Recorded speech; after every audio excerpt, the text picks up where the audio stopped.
What's up, everybody? It's the Gauntlet, where it gets lit over here talking about the NFL, talking about everything that you guys need to know. We got the crew in the house. Kirk is back. Kirk, what's up, my man? Oh, there he goes again with his technical difficulties, Awkward or he silence. froze. Anyway, we'll come back to Kirk. Dom, what's up? Jay, what's up? What's up, guys? How we doing? I just realized, Hang in there, bro. Jay, you might know. Tell me the intro doesn't give you office space vibes with the fax Yeah, machine. that one, I think it's and pretty cool. definitely an MTV like 1980s type of deal. When they used to show videos, Yeah, yeah. When they actually show music videos. those were the days. James, you Kirk, weren't are you born yet. good, man? Kirk, you Are you all neither. right? He sent something to the private chat. Something is wrong with the audio. I'll try to reconnect. Okay. Anyway, guys, before we get started, I just want to ask you guys a question. Have you guys ever seen like Jimmy Kimmel when he does like the mean tweets where like people Yeah, like Yes, athletes or celebrity celebrities mean or whatever? tweets. Okay, I'm gonna Those have are mean hilarious. I'm gonna have mean tweets Kirk edition because if you guys remember last time that we saw Kirk Oh man, was when come me on, and John let were that man covering the live. NFL draft. So we had that show. We had that show when I was in the Live, media man. room. So I clipped this up and edited what he said about how the Eagles could be potential losers, and I posted it to TikTok, and he got a few hits. He got like 800 and something views, and got a Wow, bunch of nice. comments. So Wombat says Jalen Carter is a home run pick, but Nolan Smith is a gamble. He's got the traits, but never really produced in college, and he had a really great defensive tackle. So that one's not that bad. But we're going to go down the list. We had to replace Javon Hargrave, hence you get Jalen Carter. Nolan Smith is too good not to pick at 30, and edge rushers are important. Hmm. Next guy says, bro thinks he's smart or something. Oh wow. When you're a good team set in most positions, you don't draft for the most immediate need. You draft the best player to make you stronger in the future. They had to go younger on defense. That's why they did it. Wow, you wasted everyone's time this is from Andre Allen. You just wasted everyone's time and made no point. Good job. And Puffy says, stop talking. So let's just say that the Eagles fans did not have a lot of good things to say about Kirk's interesting take. Maybe that's why he dipped out again, because he knew you were about to drag That's not why he him. dipped out. That's not Yeah, why he'll be dipped out. he'll be That's right. not He'll why. be right back. Kirk can take it like a man. Yeah, this is his official welcome to sports media. You're gonna get It's your kind of like when criticisms, but remember when you'll be Justin right. Fields said that the speed of the NFL game is really slow or whatever. Yeah, in Yeah. preseason, like two It's the seasons same ago. thing. Yeah. It's the same thing. Anyway, guys, you guys know what time it is on the show. It's time for our sports morons of the week. Run it.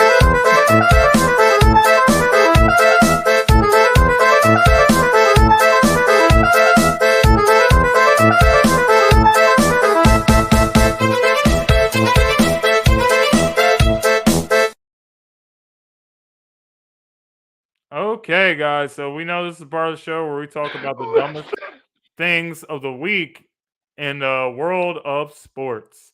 So what do we have for our sports morons? Go ahead, The Dom. video As is funny awesome. as your reactions are, I'm looking at John. He's Yeah, real John. nonchalant about it. Like you couldn't contain yourself, but he was real I low didn't key. say anything. I didn't say anything, but Jay, you got one? Or you want me to go? Go ahead, man. Neither one of you. Okay. My sports moron of the week. Okay. My sports moron of the week. Longtime Sports Illustrated columnist, from the Monday Morning Quarterback, one Mr. Peter King, came out with his power rankings, I believe, earlier this week.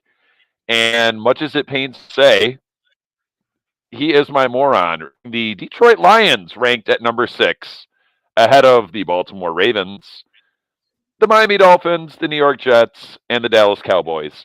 Now, while I will say, despite what people think, I have more faith going season in our quarterback, Jared Goff, versus any of the rest. But the rest of the rosters, all of those teams I mentioned, I would say are superior to superior. Like, I'm all about people jumping the Lions bandwagon, but to put them ahead of those teams is somewhere between absurd and very absurd. And then, after lauding us with this praise, he tried to take shots at us, talking about, oh, you took what wasn't broke and tried to fix it. As many of you know, we replaced our running back 1 and running back 2. Jamal Williams left in free agency, went to the Saints, and DeAndre Swift got traded to James's Philadelphia Eagles. Rumor has it he twisted his ankle stepping off the plane when he got into Philly, and he's now doubtful for the start of the game. I'll be here when he plays. I like DeAndre Swift. I like Jamal Williams. I think he may have his best season ever, and he's supposed to be running back 1. The same thing that you're saying right now, as it stands right now. The same thing you're saying right now is what myself and many people kept saying about Miles Sanders. And what happened last year? Miles Sanders finally played a full season. So we're going to see. Yeah. So, yeah, this is on how long have I been saying give Miles Sanders the rock, and look what he did. So now you got Swift and Rashad Penny. So you still got Gainwell and Boston Scott. So you'll be all right. But yeah, Peter King, moron. Sanders, I don't think he's going to do anything with the Panthers because they don't have the same offensive line. Me neither. Anyway, Kurt, what's up, bro? Do you have a sports moron of the week? Yeah, I would like to nominate the Broncos social media account they had the schedule release yesterday, and they posted the most cringe-worthy office skit I ever seen of all time. Like, they were trying to recreate at the end, they're trying to recreate like the fire alarm scene with like the actor of Angela who plays that, and it was really bad. I seen better acting on at my school play than that. I was like, oh gosh, I don't even, it's not funny, not remotely funny. So okay, was the acting worse than the rest of the amount of the money that they owe Russell Wilson? No, but it's definitely up there. No, that's funny. Yeah, that's an all-time robbery right there. So maybe Deshaun Watson could probably beat that though. We're gonna see. I think Deshaun needs to have a bounce back season this year. He only played 6 games, so we're gonna see. But I think you got a good point there. But Jay, let's see what your sports moron is. So my sports moron was basically ESPN, any bit of sports media, who literally made the suggestion after the Lakers beat the Warriors in game 5. No. They literally had the audacity to ask the question, should the Lakers rest their starters for game 6? I want you to hear me close. For a damn playoff game. Everyone on this panel and watching at home knows Kobe would never go for this. Shaq would never go for this. Magic would never go for this. Worthy would never go for this. Devin George would never go for this. And he's regarded one of the worst Lakers in the last 20 years. And why? But my question is why? My question is why? Why would you want to rest your starters during a playoff game? Why? Because you want to close the series out in LA? Because they have a copy of the script. Yeah. Newsflash. What if the Lakers lose that game? Guess where game 7 is? It's in Frisco. Now, granted, no, they didn't rest their starters, and they did lose game 6. So Game So 5. yes, it's game 5. I'm sorry, game 5. So here's my deal. Anyone, and we're talking about, I don't care if it's a playing game. I don't care if it's the NBA Finals. Every game, I shouldn't even have to damn explain this.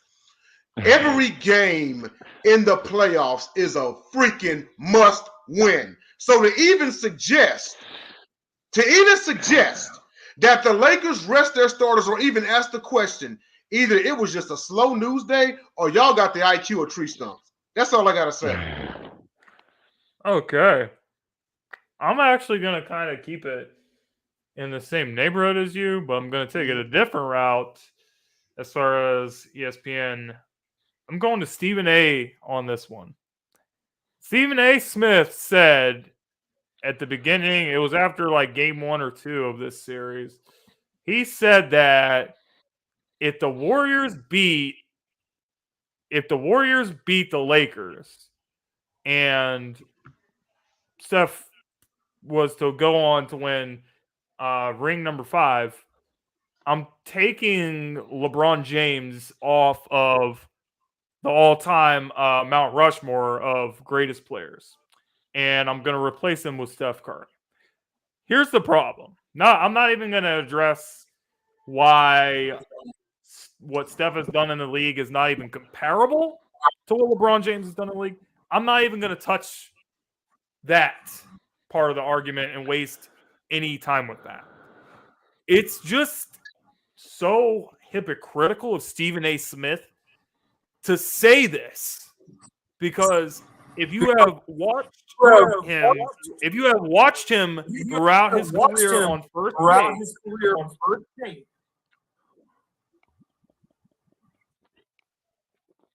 somebody needs to make sure that they don't have the show playing in the background so they don't have an echo. But anyway, this guy has said repeatedly that LeBron James is the second greatest player of all time. And you're just basically sorry guys, I just can't with echoing. I cannot concentrate to make my point. I think you're good now. But this guy has said repeatedly LeBron is the second greatest of all time. So not only are you going to say that Steph is higher all time than LeBron James, he's higher than Kareem Abdul-Jabbar. He's higher than Shaquille O'Neal. He's higher than Kobe Bryant. He's higher than Tim Duncan. He's higher than Hakeem Olajuwon. He's higher than Wilt Chamberlain, which is absurd. If you want to put Steph in the top 10, I'm fine with that. I'm totally fine with that. But don't be stupid and don't be ridiculous and don't be a hypocrite when you've been saying LeBron is the second greatest of all time and you're just going to say Steph is going to leapfrog him and all these other great players to be on the 4 Mount Rushmore of best basketball players. It's just so stupid. It is. And it's impossible to make a Mount Rushmore. I mean, he's talking about if Curry wins a 5th ring, right?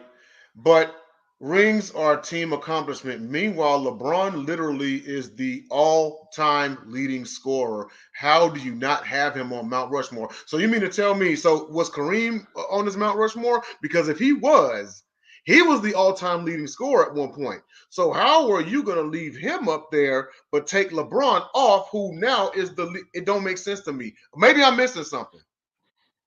Well, I mean, it's not only stupid. What I'm saying is it's not only stupid that he's saying you can't take LeBron off and put Steph. But I would take LeBron over Kareem. It's not only stupid that he says it to take LeBron off, but his whole argument for his career has been LeBron is the second greatest other than Michael Jordan. That's what he always says anyway. So if that's the case, you take LeBron off, you put Steph on. Steph is now the second greatest of all time, so he's greater than Wilt Chamberlain and all these great players. Kareem Abdul-Jabbar. Listen, it's just a stupid, hypocritical, dumb take, and it's trash. And not to mention, you can't. No one on earth would agree about a Mount Rushmore. You have to go Mount Rushmore eras. By eras, yep, I agree. You know what I mean? Like no one could agree on the 4 best. That's another discussion, though. Like, you're not ranking Steph over LeBron. But I'll put Kareem up there before LeBron. That's fine. And I would take LeBron off before I took Kareem off. Would you take LeBron off and put Steph on? That's No. the question that we have to answer. And the answer is hell no. No. Not a man who's in like the top 10 in how many statistical categories, including being the all-time leading scorer? That's nothing against Steph. That's why one Mount Rushmore doesn't work. Okay, Yeah. we got. Okay, well, let's say this real quick. If LeBron James's career, if LeBron's career never existed, if there's no LeBron ever, is Steph there? If LeBron's career I still never don't think existed, it what? is. If it never existed, what? Is Steph on Mount Rushmore if LeBron never existed? No. Still no. I don't think he is either. I would have to say if LeBron did not exist, then I would have Kareem, Michael Jordan. I would also have Wilt and probably Shaq or somebody. So I have like 3 centers on mine. Definitely not Shaq. What's wrong with Shaq? I mean, I'm just going off of who I think is the most dominant. The dream is what's wrong with Shaq. Are you going to agree with Shaq being from Houston? Shame on you, point. James. Great point. But anyway, the OJ finals. That's why I should have. So this week we're going to be talking about what is the worst call in NFL history. It could be a bad penalty or whatever you guys want to say, or a time that the refs just completely got it wrong. Does anybody want to go first? I'll grab this one. Without a shadow of a doubt. And there's been some missed calls. There's been some mishaps. But without a shadow of a doubt, my pick is the Fail Mary game of 2012. I understand that they are replacement refs, but you have to pick some dudes that have at least watched more than 5 football games in their career. So to anyone at home who don't know what happened, it was a Monday Night Football game in 2012, September 24th, 2012. It was at Central League Field in Seattle, Washington. Final play of the game, rookie/simp Russell Wilson faded back to pass. And he threw for Golden Tate. MD Jennings got both hands on the ball and came down with it and had the ball pinned or nearly pinned to his chest. And Golden Tate had like one hand on it. One referee signaled for interception. Another referee signaled for touchdown. They ran a whole replay, a whole review, and they still called it a touchdown in Seattle's favor. How that man, I'll never forget it. I was still in the military at the time. Refs were so terrible. Yeah. I was still in the military at the time period, and my section superintendent, who's a staunch Seahawks fan, she was arguing with the entire office like as to that it was a touchdown. Everyone else was like, no, it's not. It was not a touchdown. So definitely that was one of the that was the worst of all time to me. There's some other close ones, but Phil Mary gets it for me. All right, I'm good. Who knew man was actually a referee? Let's see what yours is.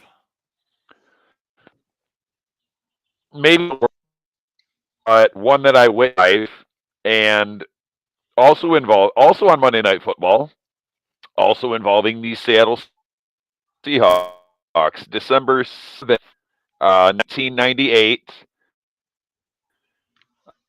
Jesse at C5, Vinny Testicle Verde goes on a sneak. His knee goes down at the approximately 1 1/3 yard line. And yes, and there it is. If you move the banner, you can see. Oh, I'm sorry. That's like the 0.8, 0.9 yard line. Clearly down, ball not anywhere near the goal line. I think maybe that was why the Fail Mary came back in their favor all those years later. But that was definitely one that I was watching live, and I was a Jets fan at the time, so I was happy to see it go their way. So maybe that's my penance for all those terrible calls that Detroit against them starting shortly thereafter and leading up to this day. But yeah, that one was terrible. This would have been more fun if we did all sports, but let's keep it football.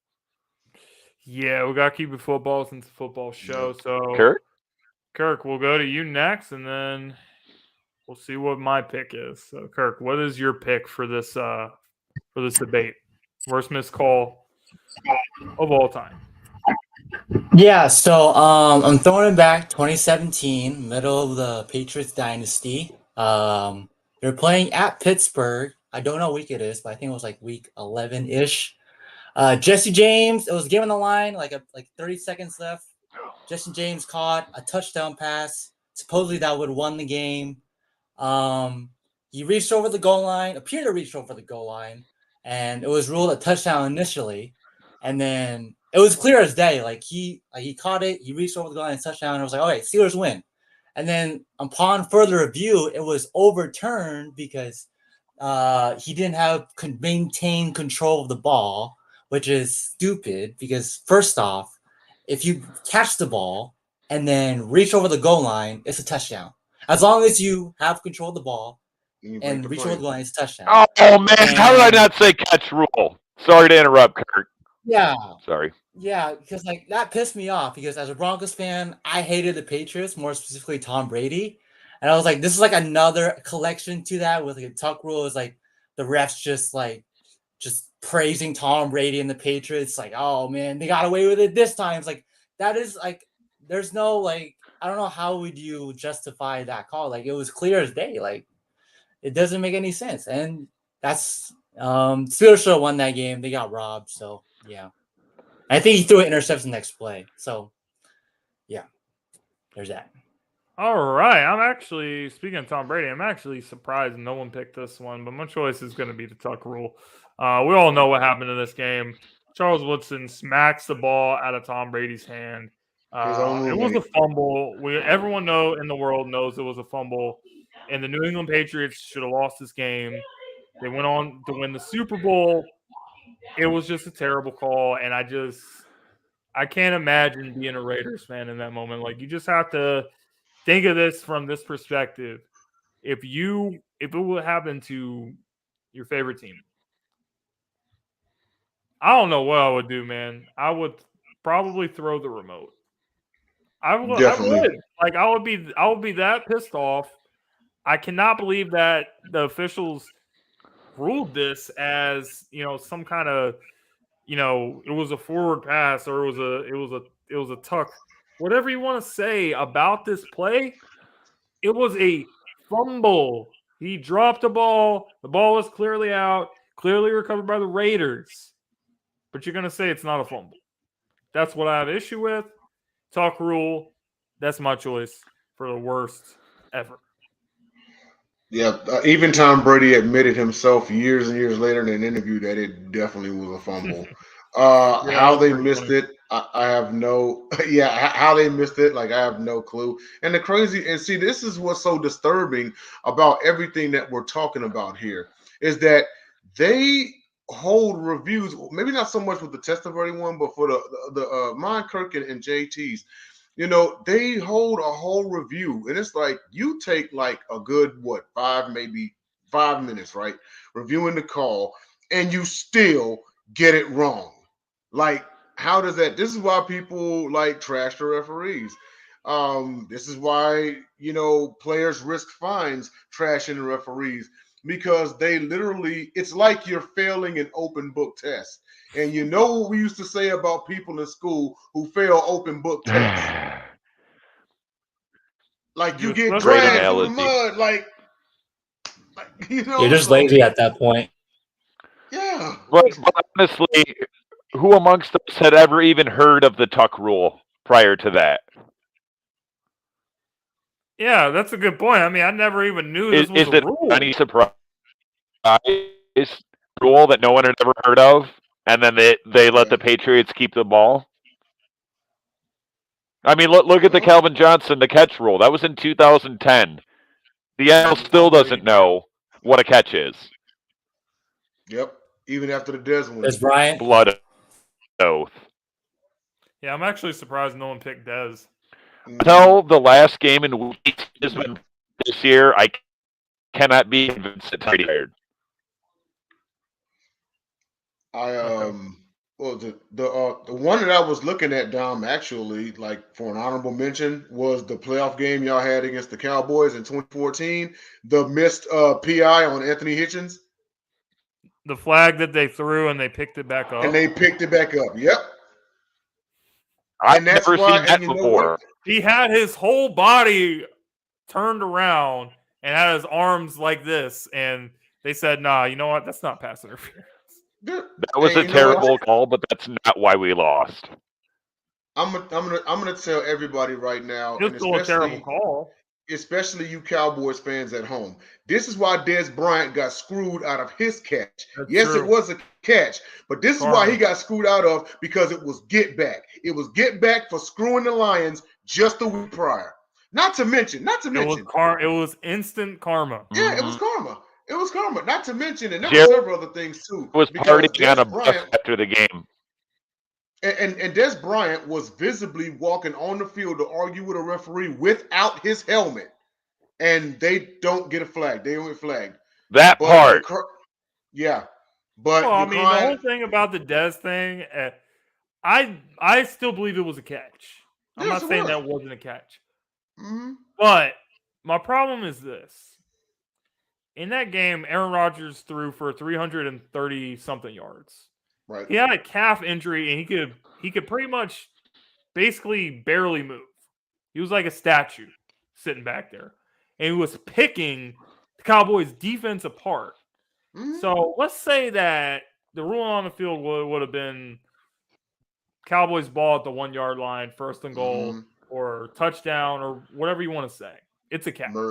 Murray punches it. There was still like 3 minutes left. Have you guys not seen Aaron Rodgers go down the field against the Cowboys multiple times where there's like 12 seconds left, get a field goal? Like, you guys, have no idea what you're talking about. So, I mean, in all likelihood, if it's at the 1-yard line, DeMarco Murray punches it in, and then you're giving the ball back to Aaron Rodgers with 5 minutes left. So, to anybody out there who thought, oh, well, if we score, the game is over, no. We've seen what Rodgers can do in seconds. You want to give this man 5 minutes, the equivalent to all day long, to get down there and win the ball game? Bro, like, you can't give this dude the ball with, like, 30 seconds. If you give him 30 seconds to one timeout, you're done. Yeah. And they had a timeout. So it was no guarantee. But no, my point was that was why they got screwed, because they screwed the Lions last year. See, all money ain't good money, Jerry Jones. Okay, that check clear, that don't mean all good for you in the immediate future. Absolutely, man. So let's go. I have an interesting question that I want to ask you guys. Right. So we all saw what happened with Lamar Jackson getting his contract that he basically negotiated by himself. So you have to give Lamar a lot of credit for getting this done, because that was actually really an amazing job by Lamar, especially when it comes to his trade request and how that was kind of like a leverage thing. And that's something that you see a lot of agents doing. They'll say, well, if you're not going to pay us this, we want to request a trade. A lot of times the trades are not always requested directly by the players, but instead by the agents. So I think Lamar is a pretty good agent, man. So I have to actually give him credit. But the question is this. Do you guys think that more players should try to take the route like Lamar did when it comes to negotiating for themselves? There definitely needs to be more examples of it. Me personally, like if it was me, I would have to see 4 or 5 more players find success in it before I just do it. But that's just me. Everyone's going to operate differently. But this topic is on to something, because so everything just kind of evolves, right? So this right here it's going to be the future. A lot of people would like to say that Lamar Jackson would be the exception and not the norm. But this very well may be the future. 5 to 6 seasons from now, and not just football, but pretty much any sport, you may find some players representing themselves. Now, what does that also mean? That is less need for agents, for sports agents at that. Maybe for other things, but as far as negotiating contracts, if you got more players representing themselves, I mean, shoot, in the legal system, in the courtroom, you have more people representing themselves. They save a ton of lawyer fees, right? Lawyer fees, right? So I think that looking at Lamar Jackson, he didn't have to pay an agent. He got the contract he wanted, or nearly the one that he wanted, and he's set, and he's going to remain a Raven, and he didn't come out of pocket to do it. So, I mean, I'm not mad at him. Ultimately, I'm not mad at him because he got his chips. I'm never mad at nobody getting their money. But the fact that you negotiated your own to get your money, that's pretty amazing. But me personally, I would like to see more of it before, like, I would do it if I were a ball player. Go ahead, Dom. No. As far as should more players do it, yeah, I guess. I feel like how Lamar got this done, I have no idea. Because to me, based upon how it started versus where it ended, this seems like more of an aberration than man's MVP season.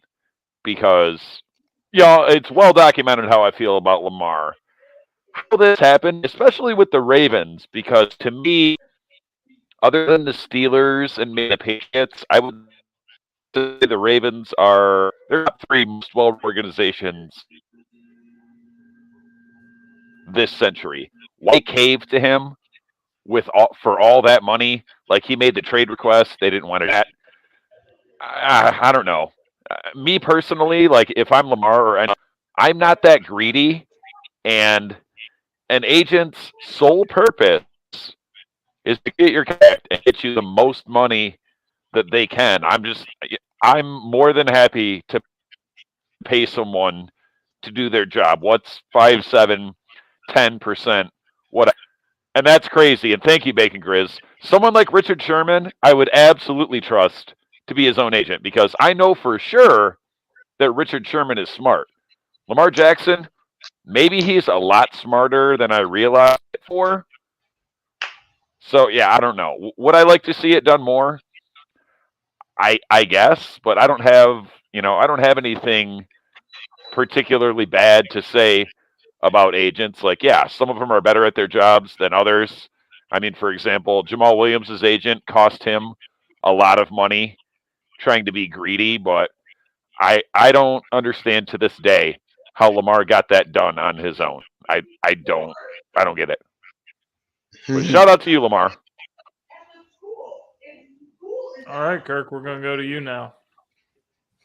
Yeah, so in terms of the Lamar deal, I kind of agree with Dom a little bit because it was kind of like a last minute thing because like I think the Ravens panicked when they saw Jalen Hurts' contract, and I knew like if it's going to get past the draft, I think that was like the soft deadline for to get like a deal done, or like in terms of like getting a trade to like another team if you really wanted out.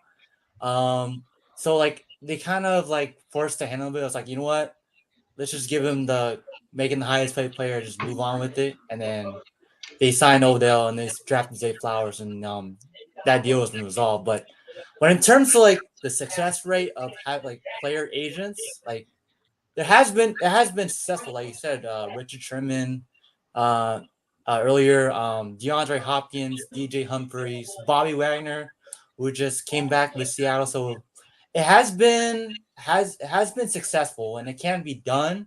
Would I recommend it? I don't think so because I don't think this deal would have gotten done under those circumstances with Lamar. And if especially if you're trying to be like highest paid player, like that was more like more of a luck thing than anything. So I would say I wouldn't recommend it, but it can be successful. Like there's plenty of examples like in the past. So yeah. All right. My opinion on this is while I'm very impressed with Lamar and what he's done, the answer is no. The answer is no. You have agents that get paid a lot of money to do what they do. These guys are going to law school for years, studying sports business, sports law, to know the ins and outs of contract negotiations. So you have to respect what these guys have put in to be in their profession. So these guys are not just in this positions for no reason. They're in position because they know how to represent players. They know how the league works. They know how to leverage and make sure that their guys, their clients are getting the big deals. And I think it's really impressive for Lamar that he's been able to do this. But man, not everyone can be a Lamar Jackson polarizing type of player. You know, this guy got paid because he's Lamar Jackson. If Mac Jones tries to negotiate his contract, what do you think is going to happen? Nothing. If some other guy that's not a big star like Lamar, what do you think is going to happen? Nothing's going to happen. They're not going to get the money. They need somebody to be able to handle it that knows what they're doing. So unless you're like a big star player, I don't think you're going to get very far with doing this kind of stuff. But credit to Lamar for being able to get the deal done and get himself paid. But the answer to the question is no. No. Agents are in the position they are for a good reason, and it's going to stay that way. Yeah, I can definitely see that side, because one key factor to him negotiating his own contract was that he knows his own worth, in which that works out because, well, like you said, he's Lamar Jackson. Here's where the problem comes in is when you get a quarterback who comes in there and overvalues them, like say, for example, Daniel Jones tried to negotiate and get the same deal that Lamar did. Everyone would laugh in his face, Now, real world, that's not Shout going to out to happen. Daniel Jones' agent because he got him more He money got than his he money. should have got.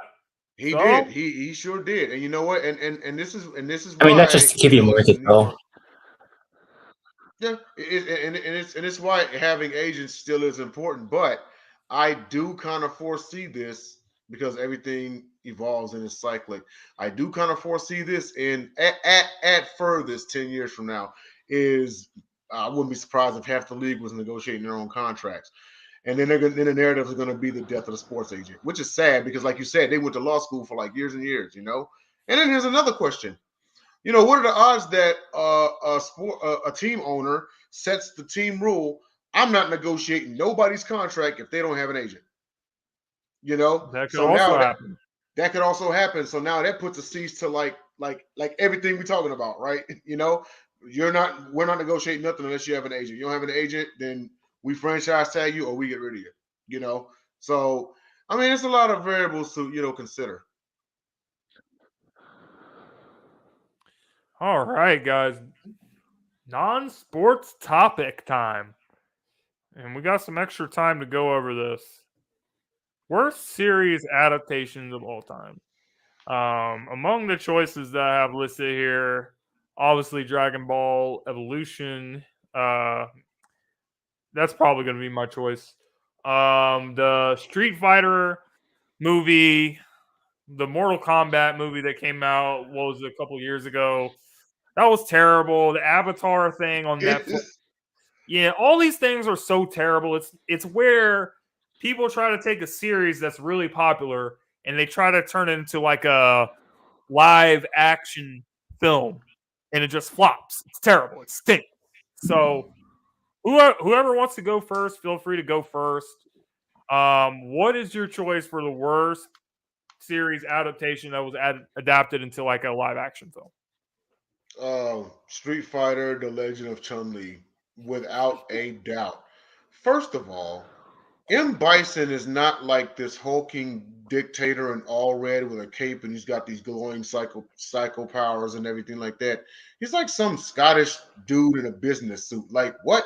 And then on top of that, he got Balrog in there. He doesn't punch. They did have Vega, you know. And then you have Kristen Kruk play Chun-Li. Now, to those of you all who don't know at home, Kristen Kruk actually is half Asian, half white. But if you look at her like from far away, even up close, it looks like a straight up white girl. So it looks like a white girl playing Chun-Li, right? So there's not like Ming Na Wen, who was legit Chinese that played in the Van Damme adaptation. That movie was so bad it made the Van Damme one look like a classic. Now the Van Damme one like is like at least funny. They had like some funny punchlines and everything. And it's also most notable for being the late Raul Julia's final film. But the Legend of Chun-Li and Raul Julia's last movie. Yeah, it was his last film. And here's the deal. And you would think that the easiest types of movies to make would be like video game or like off a comic book or something, right?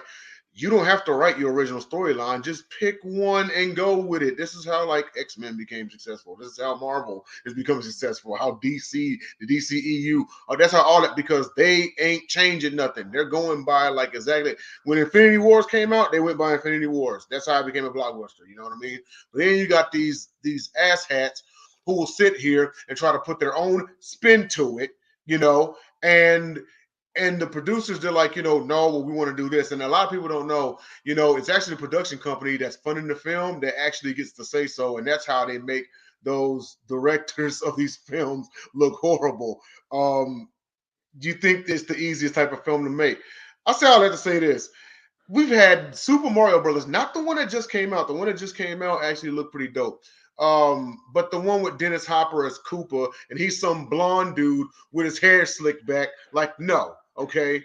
Like, there's that, and then there's the So Me, King of Fighters, the Dragon Ball Evolution one. But no, mine goes to Street Fighter and Legend of Chun-Li. All right, Dom, it's on you.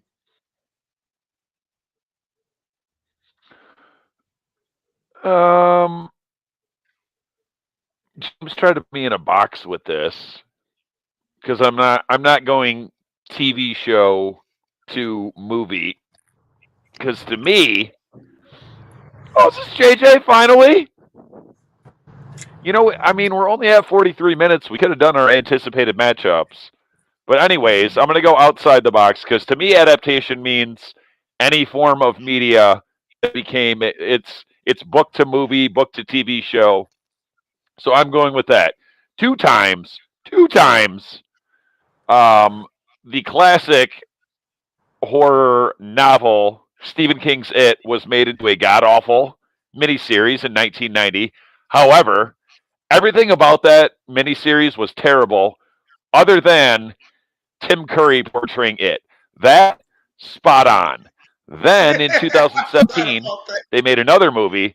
They fixed everything. They fixed everything else, and it was awful. Pennywise, terrible. It was like a CGI, and it was homeboy from Hemlock Grove, Skarsgård, Peter Skarsgård. Peter Skarsgård. Actually went to the theater and suffered through that.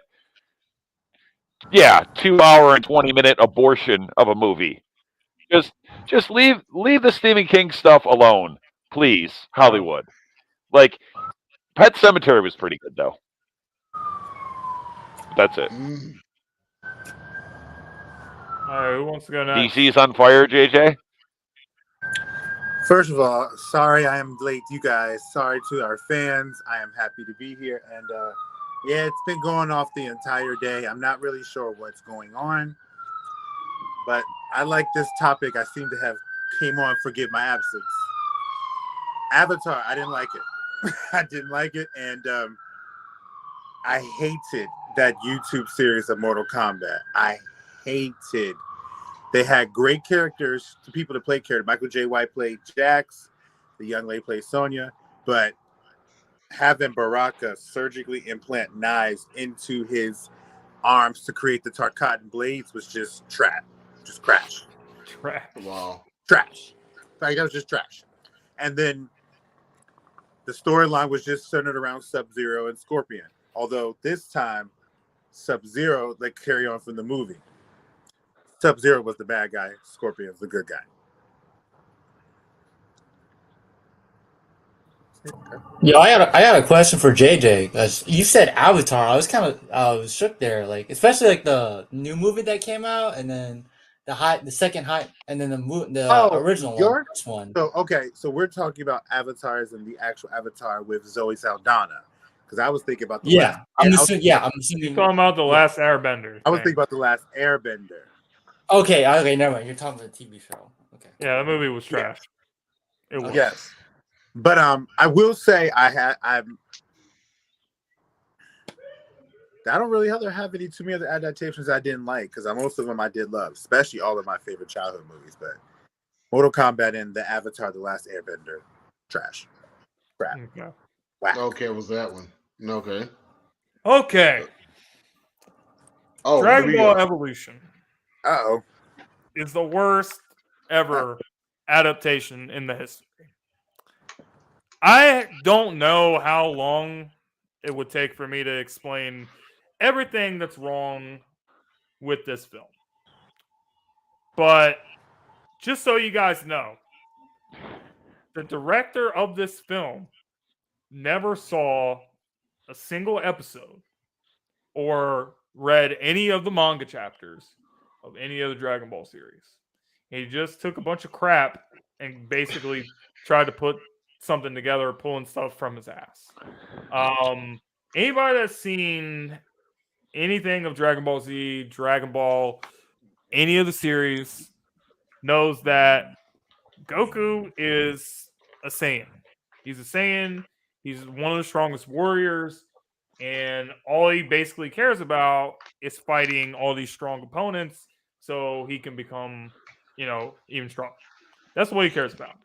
In this film, they had him as a high school student who had girl problems, and the only thing he cared about was like stupid high school parties and stuff. He didn't care about fighting to become the strongest Saiyan. Like, what are you doing? You're ruining, or you're attempting to ruin one of the greatest series of anime that brought anime to the West culture, that made anime popular in the United States. And you just put a freaking stain on the entire franchise that every person that loves Dragon Ball will say, this is a stain, bro. Like, you cannot ever make this up. So that movie was trash. And still to this day, it makes me angry thinking about it. So, and the worst part is what I just said about the director never read a single manga chapter or watched a single episode. Like, bro, you can at least watch a first season. At least watch, if you want to watch the Frieza arc, just that arc, whatever. If you don't watch the Cell arc, watch something. If you just want to look up on YouTube and watch like whatever fights where you can look up whatever Goku versus Frieza and watch like 10 minutes, then do that. But don't be a freaking idiot and put some crap together and try to pull something out your ass. So that's what I have to say about that. And by the way, I did screw something up, you guys. I am a human being. I forgot that we had one last Kombat. sports-related topic, which was, what is your guys' most anticipated matchups for the NFL season, since the NFL season schedule came out last night? So, JJ, why don't we start with you? What are some of your most anticipated games for the season? The NFL wants to make Detroit sense. So that first game of the season against the Kansas City Chiefs is quite interesting, because they've been hearing about Detroit, like their draft, Jared Goff, top 10 quarterback last year. That thing. I am surprised that the Bengals don't play on Sunday night at all, because I think, those are the two best teams in the AFC North. I like that Aaron Rodgers going at one to Kansas City. I'm not sure, but I like that game because, got the prototype and then the better part of the prototype between Aaron Rodgers, Patrick Mahomes, and I'm excited to see how that play out. I am anticipating that Super Bowl rematch comes right after the on bye. And shout out to Cool on that one. And I will say I'm excited about the 49ers and because of all the talking that's been happening between the teams. Brandon Ayuk, Jimmy Ward said some things about the Eagles, sorry, James, AJ, it's a little bit of a teardrop, from all the carbs between him and Juju and stuff. There's a lot of Juju's on the Patriots now, brother. He is, but I like the storylines in terms of being upset at the team. Okay.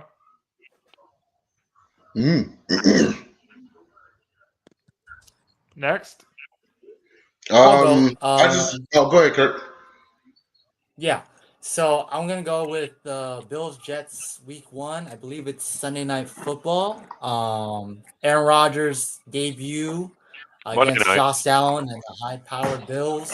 It's a lot of pressure for the Jets, considering they haven't been had this much high expectations since Mark Sanchez butt fumbled. So I think it's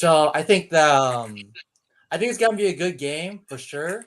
But there's some potential of having that Russell Wilson collapse on Monday Night Football last year, especially with Nathaniel Hackett now because he's the Jets offensive coordinator.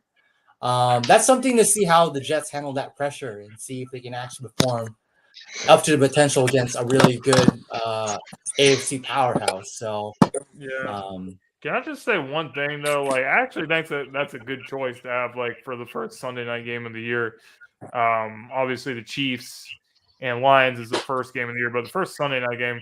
Can we just thank the NFL for not putting the Giants and the Cowboys as the first Sunday night game? Because I feel like that's happened way too many times where the Giants years in a row first Sunday night game of the year. Or am I tripping? No, you're right. And the Cowboys have beaten them 11 of the last 12. I don't know why they kept scheduling it. And it's always week 1. Mm-hmm. But anyway, I guess that since I'm still talking, the Giants are good now, so I guess it wouldn't be. Nah, Giants ain't gonna. I agree. Yeah, they ain't gonna do nothing. Mm-hmm. Anyway, as JJ was saying, my pick is the Eagles versus the 49ers. All the stuff that has been going on. Deebo Samuel just cannot shut his mouth, saying all this stuff about the Eagles. He's done 5 interviews in the offseason. Oh, we would have beat the Eagles, blah, blah, blah. You just won't stop talking about it. Let it go. You lost the game. It was 6 months ago, bro. Let it go. It's a new season, and you're still talking about the same crap. And I just don't get it. So all the talk that the 49ers are doing, I think that there's going to be a lot of energy for this game. NFC Championship rematch. I cannot wait for that game. That's my pick. But also there's a lot of great games this season. So I also want to see what's going on with the Panthers versus the Texans. And I know you guys are going to look at me. Listen, bro, if that was my pick. As Bryce Young versus CJ Stroud, that's interesting, bro. So I like that. When do they play? Do you know what week it is? I haven't seen what week it is. What week is that, Jay? That is week. Let me see. I just saw the Texans schedule the other day. Hang on. Texans 2023 schedule. Okay, here we go. It is actually week. Because we actually have a stretch where we play every team in the NFC South in consecutive weeks. Texans Panthers October the 29th. So that is week 1, 2, 3, week 8. 4, 5, 6, 7. Week 7. 8. It's 8. Is it 8? 1, 2, 3, 4, 5, 6, 7. Yeah, it is. But yeah, that's my that was my pick too. And then my pick was Bengals Bills. Everybody knows what happened, unfortunately, with DeMar Hamlin last season. And we didn't get to see the outcome, and rightfully so, because a man almost died on the field, right? Well, now we'll finally get to see Burrow versus Allen. These are at Bills. We've talked about how DeMar Hamlin is trying to make a comeback to the field. He may or may not be back by that time period. It's anybody's guess. But that's all. That's my. Those are my two. I had Texans Panthers number 1 versus number 2, and Bengals Bills. Dom, what you going? I mean, I feel like if the game like didn't get canceled if Damar Hamlin didn't like collapse on the field, I think that would have been the same result as the playoff game because the Bengals were off to a fast start there, so I don't think Mhm. The much would Bengals have got changed. screwed, man. Honestly, They had to play the Bills on the road. They should have home field advantage. Yeah. They probably would have won that game. Mhm. Yes, it is a Anyway, Tom, rematch. did you get to go Real yet? quick. Obviously,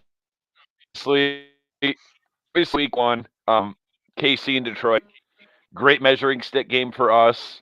And I'm actually happy because we knew months ago that we had to play the AFC West. Saw that it was on the road, and I love that it's week 1. Like, it gives us a much better chance to not get blown out by as much. But guess what?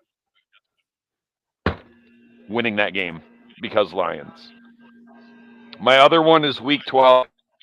Not necessarily a great matchup. It's a division matchup, but I'm excited for football in week 12 on Black Friday because there's only been like three games in history on a Friday, so that'll be cool. I don't know if there's Saturday games that week, but there's definitely 3 on Thursday, 1 on Friday, and then the regular slate on Sunday. So that'll be cool. Hopefully by then the Jets are, 2-8, 2-9, and Aaron Rodgers just disappears into the abyss, never to be seen again. And probably by then, Tom Brady will be the quarterback for the Dolphins because Tua won't last. Where'd JJ go? He just popped in, then he was like, "All right." No, his phone died. He just texted me. I'm sorry. We're out of time anyway. Anyway, guys, Just this about. is Sideline Sports. This is the Gauntlet. We will see you guys next week when we have some more stuff to talk about. Until then, we will see you guys later.